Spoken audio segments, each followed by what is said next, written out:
প্রাণী সম্পদ বিকাশ দপ্তরের পর্যালোচনা বৈঠক অনুষ্ঠিত হলো। আজ দপ্তরের মন্ত্রী সুধাংশু দাসের পৌরোহিত্যে রাজধানীর গোর্খাবস্তিতে দপ্তর কার্যালয়ে বসে পর্যালোচনা বৈঠকের আসর। বৈঠকে ছিলেন দপ্তর অধিকর্তা দীপা ডিনায়ার সহ দপ্তরের উচ্চপদস্থ আধিকারিকরা। এদিনের পর্যালোচনা বৈঠকের পাশাপাশি দপ্তর কার্যালয়ের একটি নির্মীয়মান ঘরের উদ্বোধন করেছেন মন্ত্রী সুধাংশু দাস। পরে বৈঠক প্রসঙ্গে সংবাদ মাধ্যমের সামনে মন্ত্রী জানান,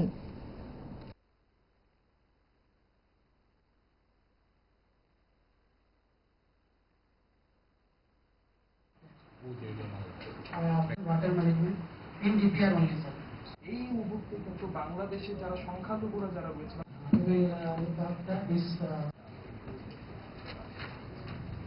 প্রাণী পালক সম্মান নিধি আগেও অনেকবার বলেছেন যে বাংলাদেশের প্রতিকূল অবস্থা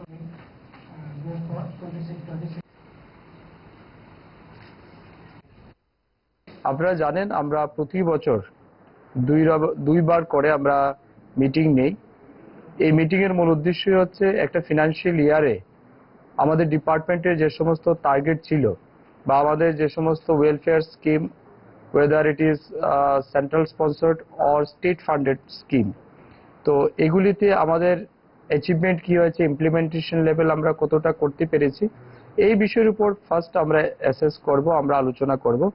তারপর আমাদের এই যে current financial year, that is 2026 and 27, এই অর্থ বছরে আমাদের বাজেট বরাদ্দ যেটা রয়েছে এবং সেন্ট্রাল থেকে আমরা কি ফান্ড পেয়েছি বিভিন্ন ওয়েলফেয়ার স্কিমে, আমাদের রাজ্যের কি কি স্কিম আছে, এগুলিকে কত দ্রুত মানুষের কাছে পৌঁছে দেওয়া যায়, এই বিষয়ে আমাদের একটা রোডম্যাপ তৈরি হবে, আলোচনা হবে।